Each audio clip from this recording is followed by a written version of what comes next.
Good evening, ladies and gentlemen. How are we getting on? Welcome to a brand new Fallout 76 video. Today we are taking a look at the patch notes as we have our summer update or midsummer update today.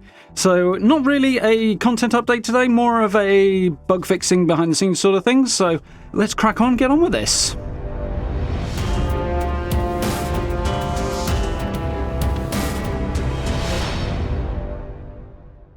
Okay then, so as I say, not really a content update, it's more of a behind-the-scenes bug-fixing type thing, so it shouldn't be too long a list of stuff today. So we'll dive into this. It's worth noting also that the maintenance period today is expected to be a bit longer than usual. Bethesda usually aim for around and about 3 hours, unless there's some particular reason for it to be longer. But they have stipulated today that it may well be longer, as they've got some behind-the-scenes back-end stuff to do to improve their services. They've been a bit non-specific on what that might be. At a hunch, I'm guessing it's boring technical stuff, so, you know, whatever they're doing, but it might take a little longer than usual, so it might be a bit later on this evening that the servers come back up, something to be aware of. Obviously, the Discord, which you can find on their website if you're looking for a link for that one, we'll have all the details on that sort of thing, let you know when it comes back up, or you can keep an eye on the game, that'll do it as well. So, let's have a look at these updates, shall we? So, Fallout 76 updates July 26th. So, we've got a very long patch number. So we're looking at what we got here. Ooh, Microsoft Store. We've got 8.1 gigabytes and 10.7 on Xbox. Yikes, that's quite large. Whereas we're down all the way at 3 gigabytes on the nose, apparently, on Steam. So a bit of a range there as per usual, but interestingly, the Xbox is largest. So let's jump into these bug fixes, as we've got a reasonable list, but not a terribly long one. So, let's get cracking. So first up, art fixes. Apparel, we have the black jack-o'-lantern helmet, which now correctly emits smoke and flame visual effects. So that's a variation on a Fallout First reward that came out around Halloween. It's on the current scoreboard, so it's getting a little update to improve its visual effects. So that's cool. Under Armours should no longer clip through the Vault Survivor outfit, which was one of the higher tier rewards on the last season, which is nice. Definitely looking better there. So, characters will no longer clip into the Wavy Willards waterbed when climbing into the top bunk. So that's a Wavy Willards-themed metal-framed bunk bed. Apparently there was some clipping going on when you climbed into the top one. Now that won't be the case. And the Throne of Bone is getting an update as well. The character's hand now correctly rests on the skull. So, just a little visual change, but that should look suitably badass. And a change to the workbenches, or one specific one, meat no longer appears to partially float during the cooking animation that plays while using the Chuck Wagon cooking stations. That's the rank 50 reward on the current season. So definitely a nice little animation fix there. So camps and workshops. Now we're talking my language. Allies. The Settler Forager ally can once again give daily quests to the player. I think this has been a recurring issue. He's had problems in the past and they've tried to fix it and either they've popped up again or the fix was unsuccessful, one or the other. It didn't stick. But either way, they're having another crack at it. Hopefully he should be able to give you dailies again if you want to pick them up from him. So appliances. The Wavy Willards Bubble Blower is now located in the same row of items in the build menu as the Wavy Willards Bubble Machine instead of having a row to itself. So a little change in the UI there. Collectron stations. The Fetch Collectron is now correctly classified as a robot for some reason that I can't figure out the relevance of. But okay, that's a thing. So they've addressed an item duplication exploit. Always good to see those getting squashed. And they've addressed an exploit that could enable players to move items from a public workshop to their camp. So my guess here, and it really is a guess, is that it was a case of people getting around the restriction on building, say, atomic shop items if you don't own them. So I'm guessing what people were able to do was building some atomic shop item in a public workshop, and then another player who didn't own that item was picking it up, moving it to their camp, I guess. Obviously, the atomic shop being the way they finance the longer-term lifespan of the game, Bethesda are obviously not too keen on people just helping themselves to stuff they haven't paid for, who would be. On the other hand, it might be something else entirely, so that's my guess, but I could be wildly wrong on that. Just a thought. So, flaws. The amount of camp budget consumed by the log cabin porches is now consistent with other porch variants. Okay, cool. Floor decor. Classical columns can now be snapped on top of one another. I've seen a few people recently using these as part of their build for sort of decoration, make the thing look more interesting, dress up front porches and stuff. I've actually been pondering doing something like that myself eventually. So if we can now snap them one on top of the other, it should make them stack easier and make them much easier to use, which is cool. What I'm curious about here, though, is whether or not that will affect the placement of things like the Deathclaw statue. There's a Deathclaw statue and a Power Armor statue that snap directly onto the top of that column. Certainly up until recently, it's been the case that when you tried to snap those statues on the top, they'd just say they were floating, which was very, very annoying. It meant you couldn't place them on there at all. So hopefully this will actually fix that issue, but it doesn't specify. We'll have to try it and find out, I guess. Mannequins. The build limit for Dr. Bones' skeleton mannequin is now consistent with other mannequin variants, so 5. That's okay. I've not seen this particular mannequin. I'll have to keep an eye out for it. It sounds cool. And survival tents. The scrapbox no longer faces the wrong direction in the rusted APC survival tent. So yeah, apparently this one seems to be a recurring bug. They've definitely tried to fix this a few times. I'm guessing they fix it and then something causes it to flip back to the way it was before, and then they fix it again and it flips back again. So hopefully the bug fix will stick this time. So, a couple of challenge fixes.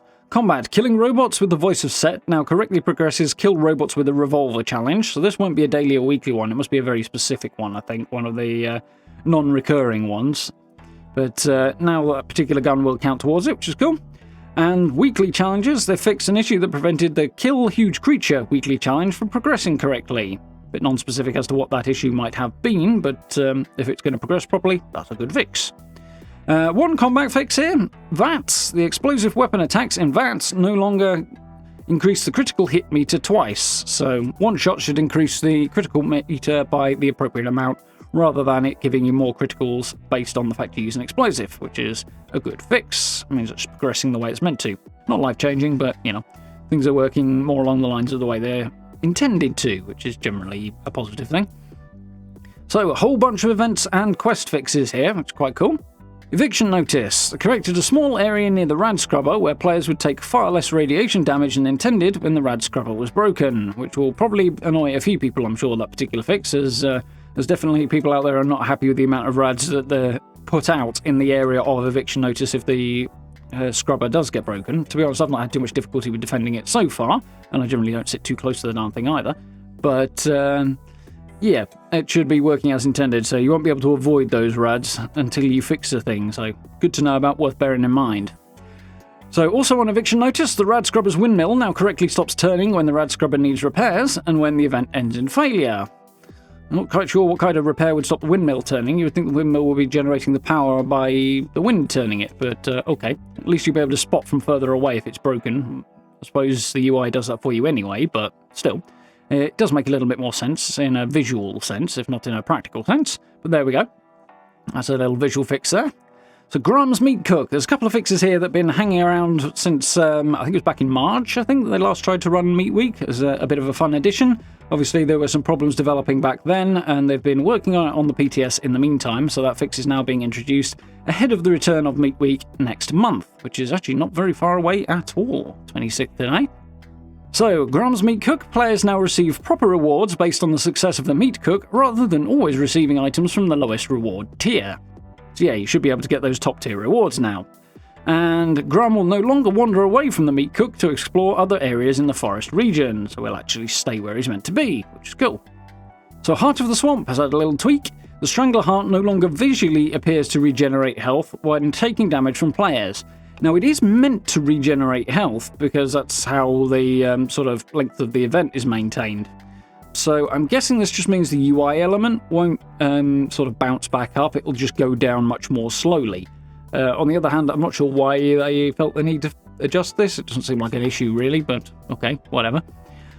Invaders from Beyond. So, a couple of fixes here. I should note, there's a couple of spoilers attached to this one, so if you wanted to avoid some Invaders from Beyond related spoilers, stick your fingers in the ears and go blah blah blah. And here we go. So, when speaking with Homer at Black Mountain Ordnance Works, selecting the "That's all for now" response option correctly closes the dialogue menu. And they fixed an issue that could prevent dialogue from starting correctly when attempting to speak with Homer at Black Mountain Ordnance Works. So there we go. A couple of little fixes regarding dialogue with that kind of hidden section of Invaders from Beyond. So, another new event with a couple of fixes. Moonshine Jamboree addressed an issue that could cause Moonshine Jamboree to end in failure, even though the players had deposited enough acidic gulper venom to complete the objectives. And a notification will now appear to inform the player that they lack the required materials if they attempt to deposit acidic gulper venom into the bathtub when they haven't got any. So, yeah, that should clarify things a little bit. Oh, if you are streaming, by the way, if a few of you out there that this might apply to, be careful with Moonshine Jamboree, as some of the music in there may well be under copyright, so you can wind up with problems with that. I noticed this recently, to my minor consternation, but you should probably know about that one, so bear it in mind. You might want to avoid it if you're out there streaming this particular event. So, Test Your Metal also has one fix, which is fix an issue that could cause the Golden Eye bot to appear hostile towards players and allow them to target it in VATS. So the hostile thing's kind of neither here nor there, it's the targeting in VATS that's interesting there. I didn't know, actually, that you couldn't, or you weren't supposed to be able to. You'll have to manually aim at it and hit it the old-fashioned way, which is interesting. I suppose it makes it slightly harder to take it down, which is probably the idea there. But obviously not being a VATS user, I wouldn't have noticed that. So, we've got some item adjustments here. The ProSnap Deluxe camera is having a change. This is not really a bug fix, it's a new feature actually, which is quite cool. I mentioned this a while back in a previous video anyway, because this has been on the PTS, and it's a really cool little change that they've been testing. I was expecting it to arrive with Expeditions in September, but apparently it's coming in today, which is cool. And that is they've added a new option to the ProSnap Deluxe camera, even, that allows players to decide whether or not the pictures they take will be saved to the photo gallery. When aiming through the camera's viewfinder, use the toggle saving button to choose whether your photos will be saved or discarded. Saving is currently toggled off by default. Photos taken while the camera is set to not saving will progress quests and challenges that require the player to take photos. So I have a couple of questions and issues with this, but mostly I think this is a pretty cool feature, especially for those of you on consoles who have limited storage space for photos. This will now mean that, at least when using the camera, you don't have to take up that space just for the sake of completing a challenge, and then faff around deleting it afterwards. My question here is, does that mean if you can use the camera to advance photo mode challenges too, or do you actually have to use photo mode? I'm hoping you can actually use the camera, but I don't know. The other thing I would like to see, which is not happening according to this and hasn't been mentioned, is the same option being added to photo mode so that you can not save the picture if you need to do those challenges. So, variations on the same thing, but as it applies to photo mode. But for now, it's just applying to the ProSnap Deluxe. So, we have an armor adjustment. Applying a deep-pocketed mod to a piece of limb armor now correctly updates the armor's appearance. I didn't know that actually adjusted the appearance at all. Definitely cool that it does. You have to keep an eye out for that. A couple of energy weapon fixes. I know these have been much looked forward to, so I'm sure you'll be happy about this one. Item condition for energy weapons now degrades at a more reasonable rate. The one drawback, of course, meaning that also applies to legacy energy weapons, which, that's mildly annoying. Anything that's good for legacies is not good for the rest of us. And they've made improvements to the automatic barrel mods for the ultrasight laser gun so that they perform comparably with automatic barrel mods for the normal laser gun. Okay, that makes sense. So, got an exploit here. They've addressed an exploit that enabled players to trade items that are normally untradeable. So, yeah, that's that squashed. Melee weapons. The description of the Invader skin now correctly states that it can be applied to buttons. So, little clarification there. And the Skull Raider name prefix now appears correctly when applying the Skull Raider paint to pieces of power armor. To again clarify which paint job you have on there. Quest items. They fixed an issue that could prevent characters with large stacks of quest items in their inventory, like government supply requisitions, from loading into the world. That would be extremely annoying, I'm sure, if that happened to you. But if they fixed it, that's great. And one more, which is a ranged weapon. When firing an automatic weapon while affected by the frozen status, the weapon's sound effects now more closely match its visual effects. So yeah, if you're firing an automatic weapon and you're hit by enemies with the freezing effect, like during daily ops, for example, the fire rate drops dramatically. And this is something I've noticed with my ultrasight Gatling laser. But the audible sound of the firing may not change. You may hear it at full speed, whereas your gun will be firing slower, which can be a bit weird.